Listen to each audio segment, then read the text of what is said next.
Mon fils et sa femme sont partis en croisière, me demandant de m'occuper de mon petit-fils, un enfant de 8 ans qui n'avait pas prononcé un seul mot depuis le jour de sa naissance. À l'instant où la porte d'entrée s'est refermée derrière eux, le garçon s'est figé, a croisé mon regard directement et a parlé d'une voix parfaite et claire. Grand-père, s'il te plaît, tu ne peux pas boire ça. Un froid glacial a envahi mes veines. Tout ce que je pensais savoir s'effondrait. J'avais autrefois été un soldat. Maintenant, je retournais au combat. Seulement cette fois, le combat était pour ma famille.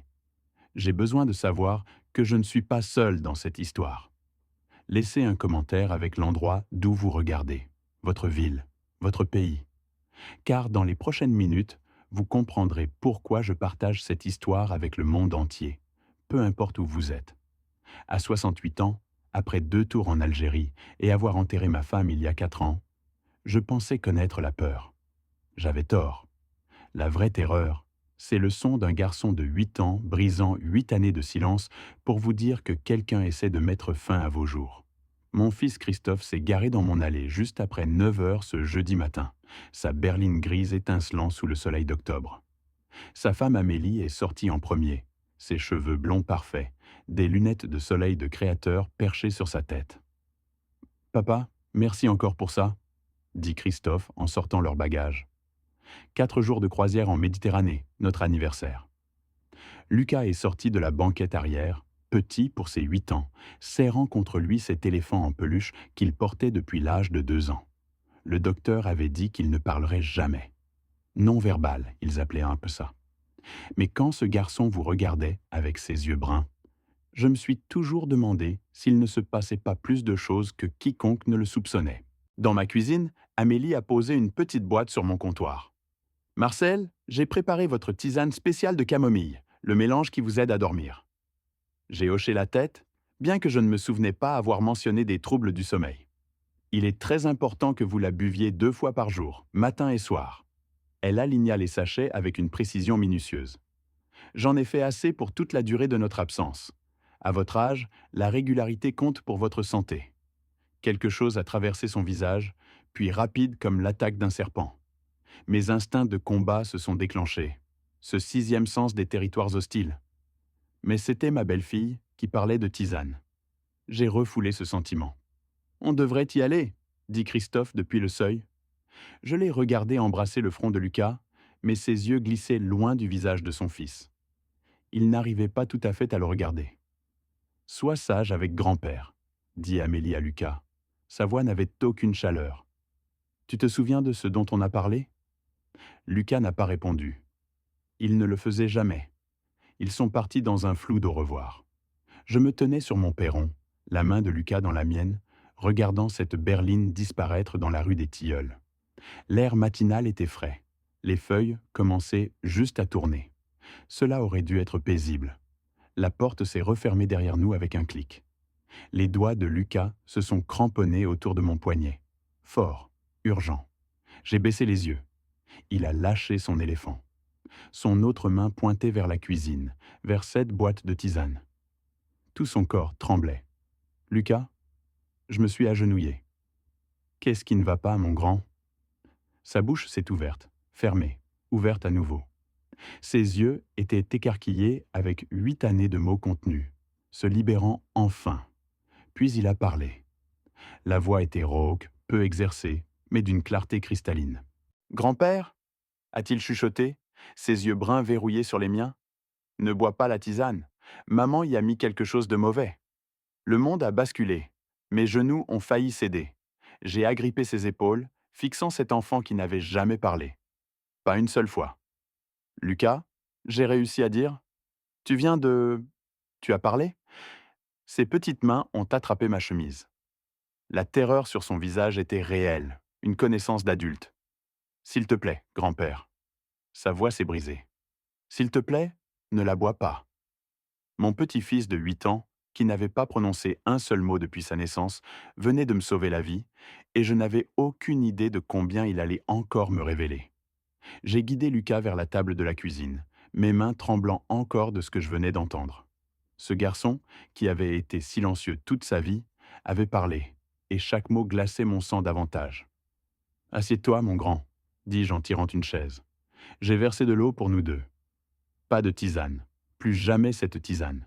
J'ai besoin que tu me dises tout. Commence par le début.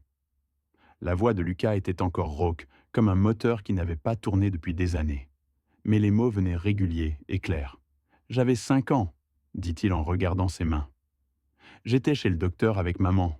J'ai vu un jouet qui me plaisait et j'ai dit « Maman » sans réfléchir. Juste une fois. Le docteur m'a entendu.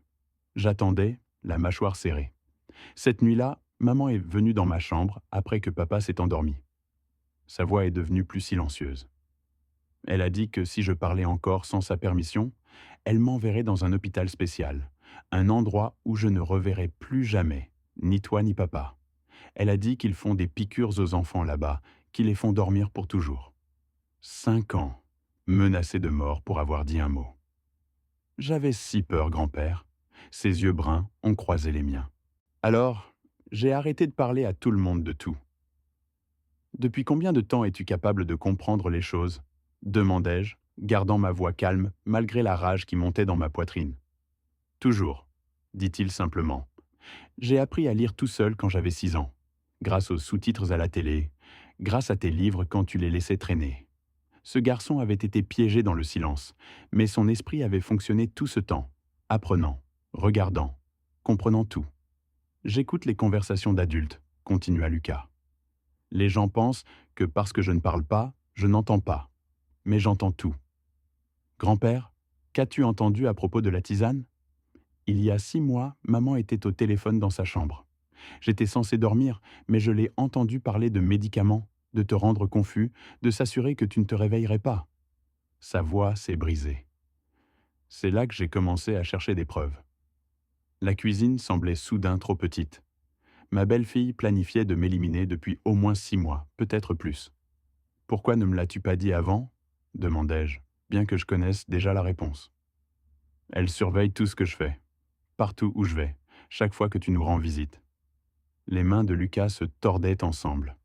Cette semaine était ma première chance quand ils sont partis, quand je savais qu'on serait seul et qu'elle ne pourrait pas m'arrêter. 4 jours. C'était tout le temps qu'on avait avant qu'ils reviennent, avant qu'Amélie réalise que son plan avait échoué.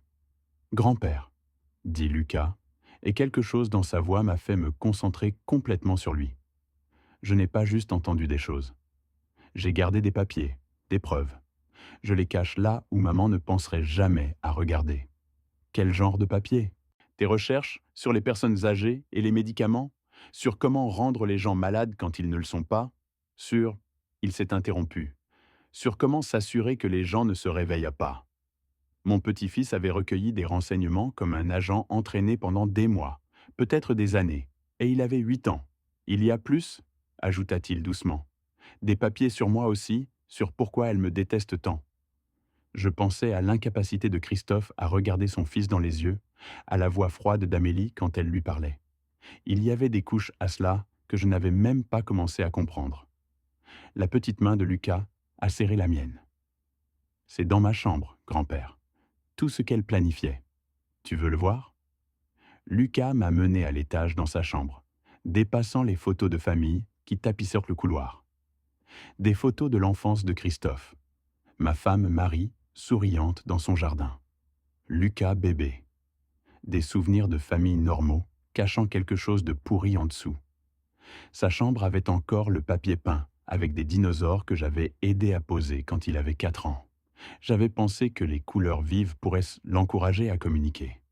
Maintenant, je savais qu'il avait communiqué tout du long, juste pas à voix haute. Mais Lucas n'est pas allé vers sa commode. Au lieu de cela, il s'est agenouillé à côté de son cadre de lit en bois et a glissé ses petits doigts dans un espace sous une lame de parquet qu'il avait décellée il y a longtemps. « Maman pense que je ne comprends rien », chuchota Lucas. Elle avait l'habitude de laisser ses papiers sur son bureau quand c'était juste nous deux à la maison. Elle me faisait rester là et regarder son travail parce qu'elle savait que je ne pouvais le dire à personne. Une fois, elle a reçu un appel d'urgence et a oublié d'emporter une enveloppe jaune avec elle aux toilettes. Je l'ai prise. Je savais que si je prenais tout, elle s'en apercevrait. Alors j'ai seulement pris les pages les plus importantes et je les ai cachées ici. Il a sorti une fine pile de papier plié petit pour s'ajuster dans l'espace. Maman a retourné la maison en cherchant, dit Lucas, la peur et la fierté se mélangeant dans ses yeux. Elle a même crié sur papa pour avoir perdu ses documents, mais elle ne m'a jamais soupçonné. Elle m'appelait une décoration cassée dans cette maison. Mes mains n'étaient pas stables quand j'ai déplié ces papiers. Le premier document était une impression d'un site médical. Signe de maltraitance et de négligence envers les personnes âgées. Un surligneur jaune marquait des sections spécifiques, perte de mémoire progressive, confusion et désorientation accrue, changement dans les habitudes de sommeil. Chaque symptôme que j'avais éprouvé ces 2 dernières années. Le deuxième document m'a retourné l'estomac. Interaction médicamenteuse chez les patients âgés. Les marges étaient couvertes de l'écriture d'Amélie. Calcul, dosage, notes sur l'espacement de l'administration pour éviter la détection. Mais le troisième document a tout rendu réel. Des notes de progression titrées « Chronologie MB » dans l'écriture précise d'Amélie. Mes initiales, ma vie réduite à une expérience clinique. Mars 2024. Première dose administrée. 1 mg de lorazépam. Sujet fatigué, attribut au vieillissement normal. Juin 2024. Augmentation à 2 mg plus diphénhydramine. Laps de mémoire noté. Septembre 2024. Ajout de zolpidem. Schéma de confusion désiré atteint. J'ai lu cette dernière ligne 2 fois. Schéma de confusion désiré. Elle avait suivi mon déclin comme un projet scientifique, ajustant les dosages jusqu'à obtenir les résultats qu'elle voulait. Puis, j'ai atteint la dernière entrée. 10 octobre 2024, juste 4 jours plus tôt. Préparer des doses concentrées pour la semaine de croisière. Quantité calculée devrait assurer une résolution permanente dans les 48 à 72 heures d'administration. Ma main tremblait. Résolution permanente. C'est ainsi qu'elle décrivait mettre fin à ma vie, comme clore un contrat d'affaires. Grand-père, dit Lucas doucement. Il y a encore une chose sur pourquoi elle me déteste tant. Il a replongé sa main dans la cachette sous le plancher et a sorti un autre papier du tout au fond. Test de paternité ADN. Christophe Moreau. 0% de probabilité de paternité. La pièce a basculé. J'ai relu. 0%. Je l'ai trouvé il y a 2 ans, chuchota Lucas, des larmes commençant à couler sur ses joues. Je ne suis pas vraiment ton petit-fils. Pas par le sang. C'est pourquoi, maman, j'ai laissé tomber les papiers. J'ai pris ce garçon dans mes bras si fort qu'il a haleté. Arrête. Ma voix est sortie plus rauque que je ne l'avais voulu. Tu m'écoutes, soldat. Le sang ne fait pas la famille. L'amour fait la famille. L'honneur fait la famille. Je l'ai tenu à bout de bras pour qu'il puisse voir mon visage, voir que je pensais chaque mot. Tu es mon petit-fils. Ça ne changera jamais. Jamais. Lucas a enfoui son visage dans mon épaule et a pleuré. 8 années de peur et de silence se brisant, enfin. Je l'ai tenu, ce garçon brave qui nous avait protégés tous les deux de la seule façon qu'il connaissait. Quand il s'est enfin calmé, nous nous sommes assis ensemble sur son petit lit. Les papiers gisaient sur le sol, éparpillés comme des éclats d'obus. L'épreuve d'un plan de 2 ans pour me détruire. Amélie avait été minutieuse, méthodique. Elle avait pensé à tout, sauf qu'elle ne savait pas que Lucas savait lire. Ne savait pas qu'il avait regardé, appris, volé des preuves sous son nez. Ne savait pas que sa victime avait survécu à pire qu'elle dans les jungles d'Asie du Sud-Est. J'ai tenu ce garçon serré, tandis que la fureur brûlait en moi. Amélie pensait qu'elle avait tout planifié parfaitement. Elle n'avait aucune idée qu'on était sur le point de retourner ses propres preuves contre elle. En bas dans ma cuisine, j'ai étalé ces documents sur la table comme des cartes de bataille. Lucas regardait, attendant les ordres. C'est la guerre, dis-je. 3 phases. Preuve médicale, tout documenté. Piéger ses aveux. Lucas hocha la tête, se redressant, prêt à se battre. À 15h15, j'ai appelé le docteur Marc Dubois. On était amis depuis 15 ans. Marc, j'ai besoin d'analyse de sang d'urgence aujourd'hui. Fais-moi confiance. Dans combien de temps peux-tu être là ? 30 minutes. À 16h, une infirmière prélevait mon sang. Marc se tenait dans l'embrasure, inquiet, mais ne poussant pas. Résultat demain matin ? dit-il. De retour à la maison à 17h, Lucas étudiait ses documents comme des plans de bataille. Ta mère va appeler ce soir, lui dis-je. Elle vérifie toujours le 2e jour, pas vrai? Il hocha la tête. Elle doit penser que son plan fonctionne. Je dois la convaincre que je suis confus. En déclin.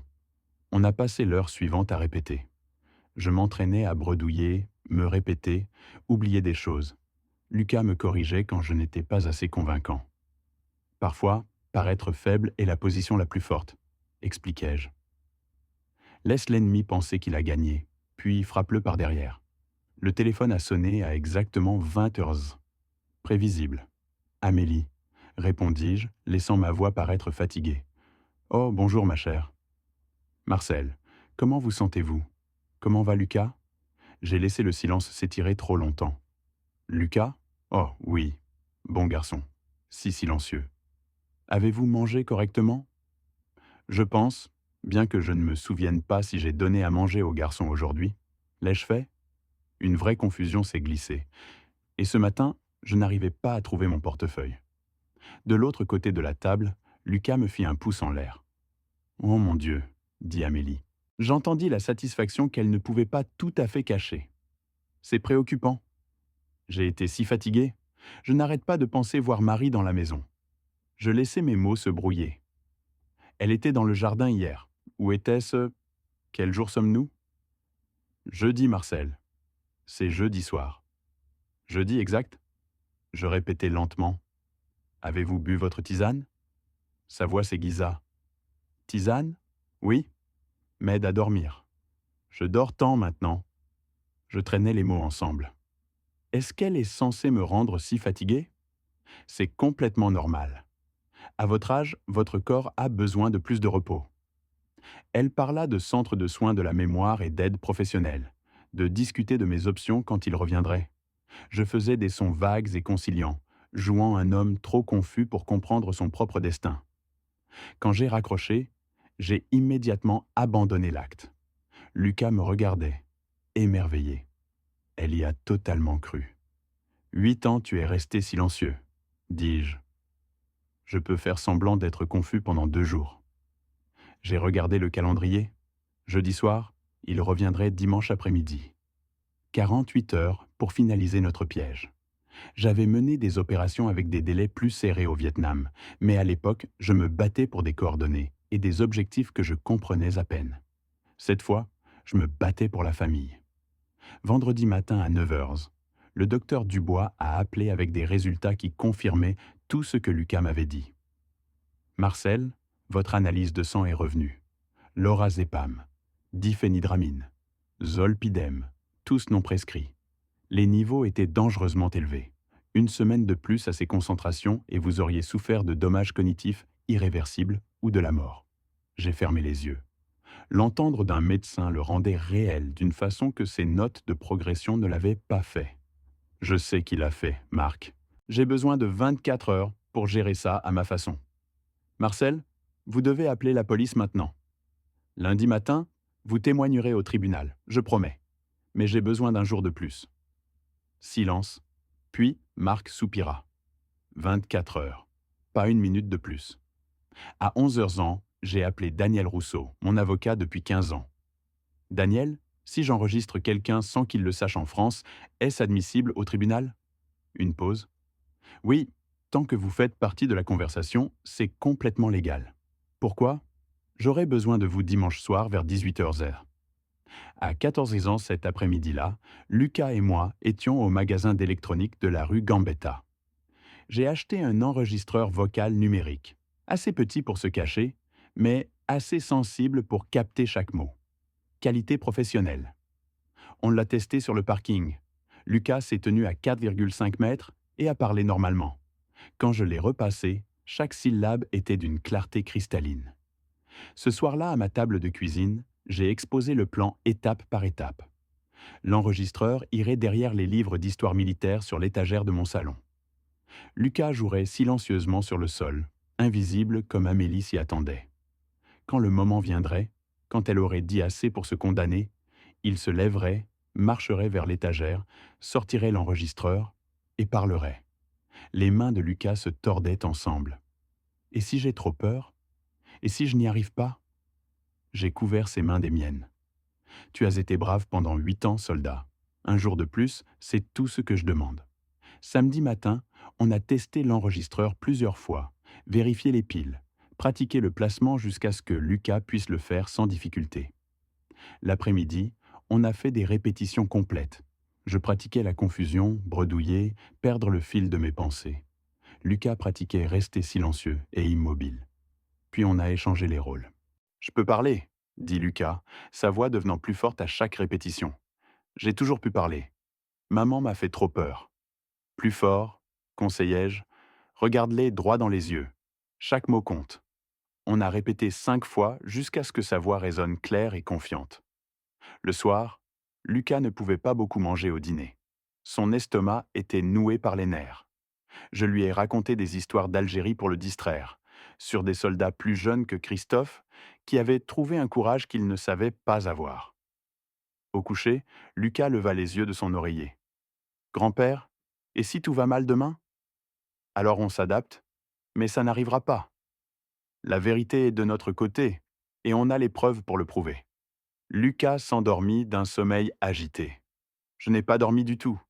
Je suis resté assis dans mon fauteuil, regardant la photo de Marie sur la cheminée, pensant à la famille et à la trahison. Demain, Christophe et Amélie marcheraient dans une embuscade. Ils ne le savaient juste pas encore. Dimanche à 14 ans, j'ai entendu la voiture de Christophe se garer dans l'allée. Ce son familier a déclenché quelque chose en moi que je n'avais pas ressenti depuis 1962. Le calme hyper focalisé avant une embuscade.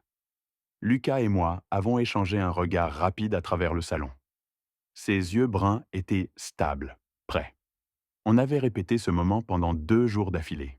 Je me suis positionné dans mon fauteuil, épaules affaissées, cheveux non peignés, chemise boutonnée de travers d'un côté, pendant plus bas que l'autre. J'avais même sauté le rasage ce matin-là. Le miroir m'avait montré exactement ce qu'Amélie voulait voir. Un homme qui s'effondrait. Lucas s'assit sur le sol près de mes pieds, figurine disposée autour de lui. Il me fit le plus petit signe de tête, puis devint parfaitement immobile et silencieux. De retour au rôle qu'il avait joué pendant 8 ans. La porte d'entrée s'ouvrit. « Marcel, nous sommes rentrés !» La voix d'Amélie résonna dans la maison, brillante et fausse. Elle apparut dans l'embrasure du salon, bronzée de 4 jours de soleil méditerranéen. Ses yeux balayèrent sur moi, enregistrant mon apparence négligée. Pendant une fraction de seconde, un éclair d'irritation traversa son visage, comme si elle était surprise de me trouver encore assis droit dans mon fauteuil au lieu d'être précipitée à l'hôpital. Puis elle arrangea son visage en inquiétude. « Oh, Marcel, pauvre chose, vous avez l'air épuisé. Avez-vous pris soin de vous ?» Je laissai mon regard errer comme si j'avais du mal à me concentrer. « Amélie, vous êtes revenue. C'était... Combien de temps étiez-vous parti ?»« 4 jours, Marcel. Juste 4 jours. »« 4 jours, exact ?» Je répétais lentement. Laissez la confusion obscurcir mon visage. J'ai été si fatigué. Je n'arrive pas à me souvenir si Lucas a pris son petit déjeuner ce matin ou était-ce hier. Christophe entra derrière elle, portant leur bagage. Quand il me vit, toute couleur quitta son visage. « Papa, dit-il, sa voix tendue. Ça va ?» Amélie lui lança un regard d'avertissement, net, rapide, puis se tourna vers moi avec cette voix sucrée. « Il est juste fatigué, Christophe. À son âge, ces choses arrivent naturellement. » Elle s'installa sur mon canapé, comme si elle en était propriétaire, se mettant à l'aise, confiante. « Marcel, avez-vous pris votre tisane? Le mélange spécial que j'ai préparé ?» J'hochai vaguement la tête. « Tisane? Oui, la tisane aide. Je dors tant maintenant. Tout le temps dormir. » « C'est bien. » Elle ne pouvait pas tout à fait cacher le plaisir dans sa voix. « C'est très bien. Votre corps a besoin de repos. » Elle se tourna vers Christophe. « Tu vois ce que je veux dire? Il décline clairement plus vite qu'on ne le pensait. On doit vraiment avoir cette conversation qu'on a repoussée. » Christophe ouvrit la bouche. « Amélie, peut-être qu'on devrait... » Christophe, elle le coupa. « Dur, final. Ton père a besoin d'aide, une aide professionnelle. » Elle se retourna vers moi, et maintenant, le masque glissait. Maintenant, je pouvais voir ce qu'il y avait vraiment en dessous.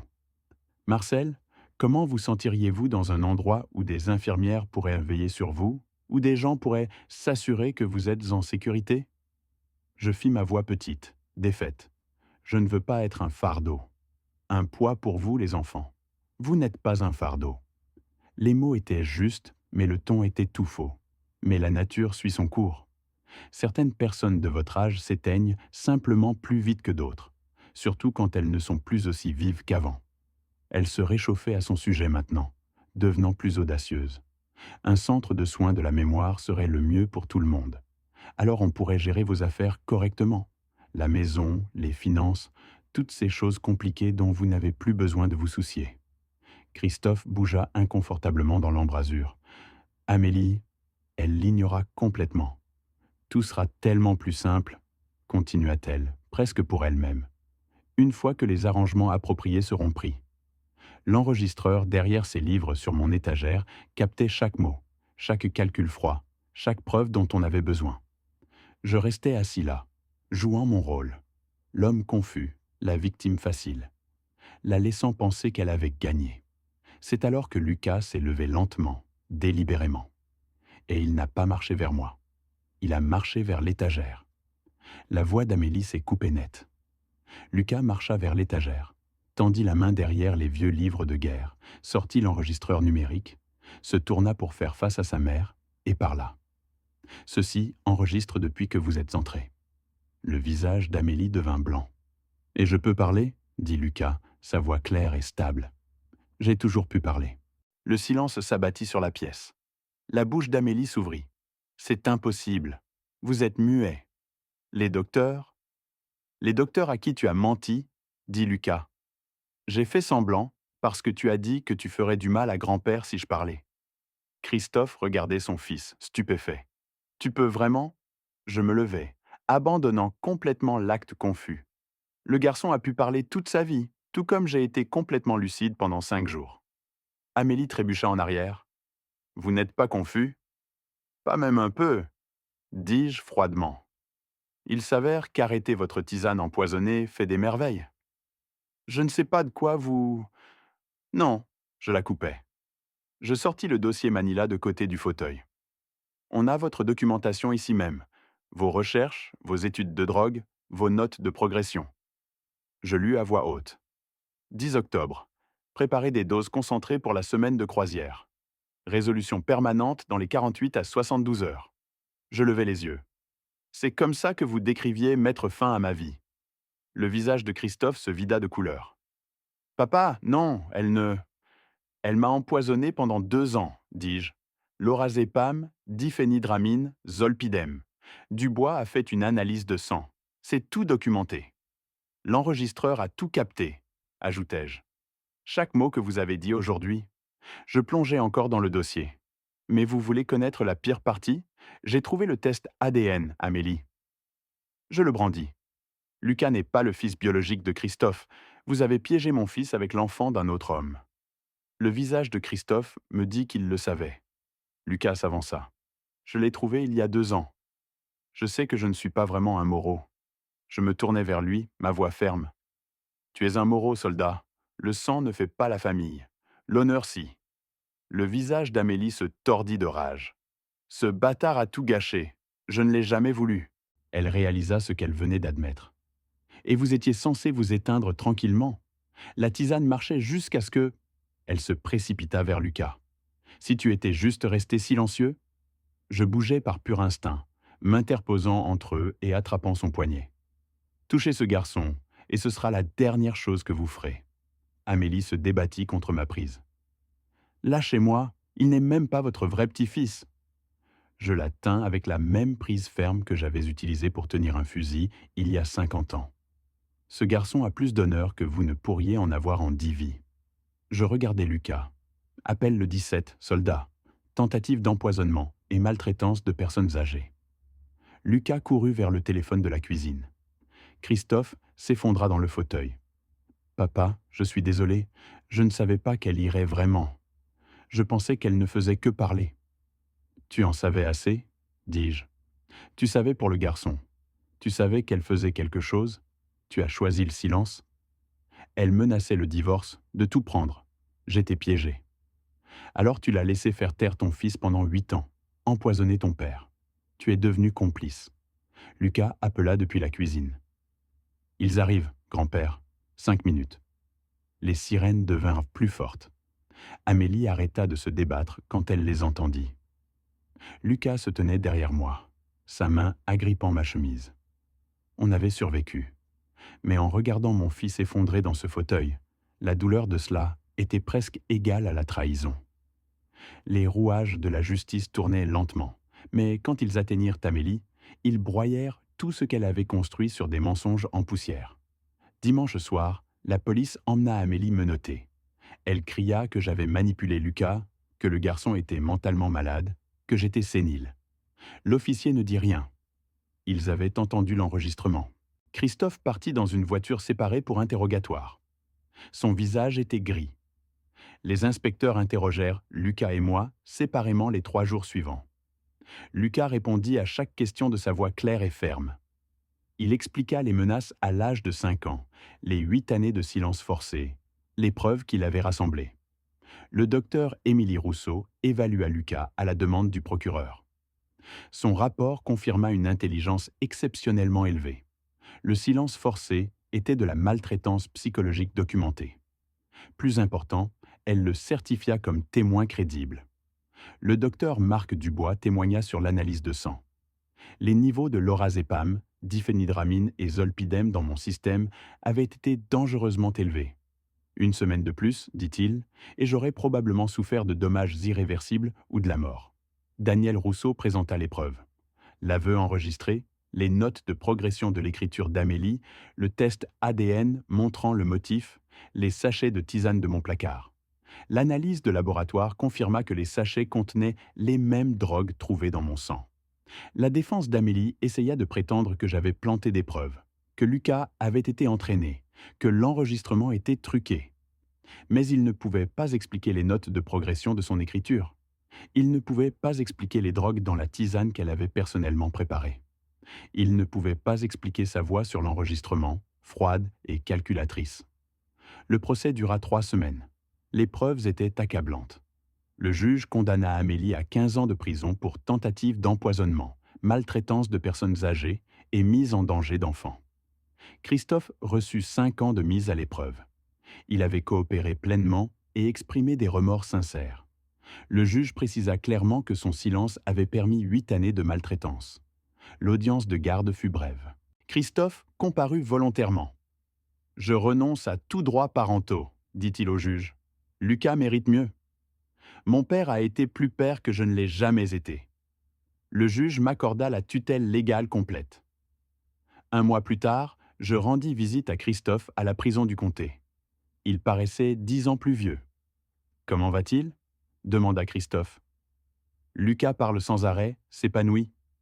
Les yeux de Christophe se remplirent. « Bien. C'est bien, papa. J'ai été si faible. Je sais que ça n'excuse pas. »« Non, dis-je. Ça n'excuse pas. Tu as laissé cette femme faire du mal à ce garçon pendant 8 ans.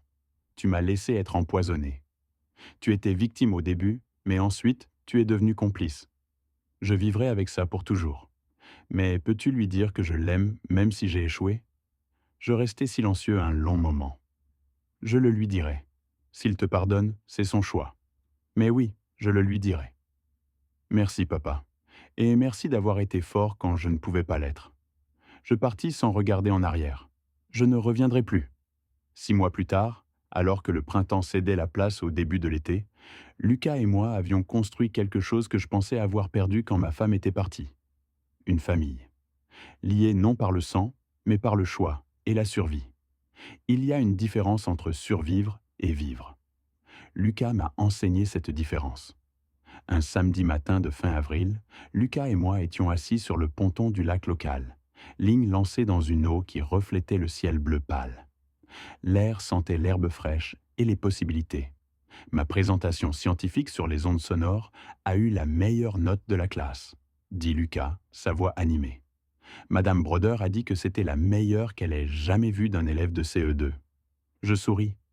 Pas surpris, soldat. Tu rattrapes le temps perdu avec cette voix. Le docteur Rousseau dit que je progresse très bien. Elle pense que je pourrais être prêt à sauter en CM1 l'année prochaine. Ta grand-mère aurait été si fière, dis-je doucement. Les Moreau ont toujours été intelligents.